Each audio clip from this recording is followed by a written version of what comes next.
भविष्यवाणी जो अब सच हो रही है। भाग 47।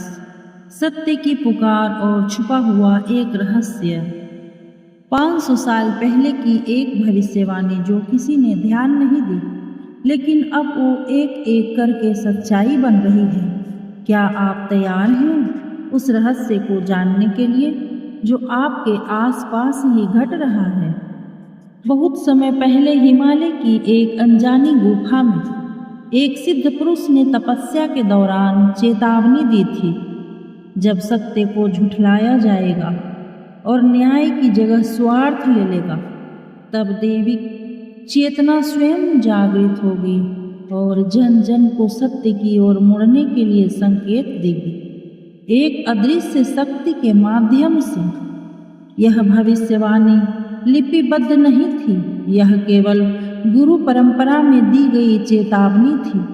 मौन में, संकेतों में आज भारत के एक छोटे गांव में लोगों का व्यवहार अचानक बदल रहा है। झूठ बोलने वाले अब खुद शर्मिंदा महसूस करते हैं। किसी की झूठी तारीफ की आदत अचानक रुक गई है। बच्चों के सपनों में एक तेज प्रकाश आकर कहता है, सत्य बोलो, धर्म पर चलो। क्या ये वही चेतना है? एक साध्वी जो 20 वर्षों से मौन व्रत में थी, अचानक उठ खड़ी हुई। उसने कहा, अब समय आ गया है जब लोग शब्द नहीं, ऊर्जा से संवाद करेंगे और सत्य की शक्ति लौटेगी। लोगों ने उसे मां स्वर शक्ति कहना शुरू किया। उसके आने से गांव की हवा बदल गई। कोई बिना बोले ही समझने लगा।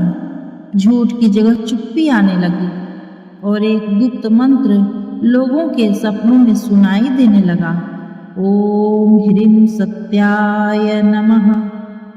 यह मंत्र किसी ग्रंथ में नहीं है, पर जब भी यह बोला गया, कोई न कोई गलत कार्य रुक गया।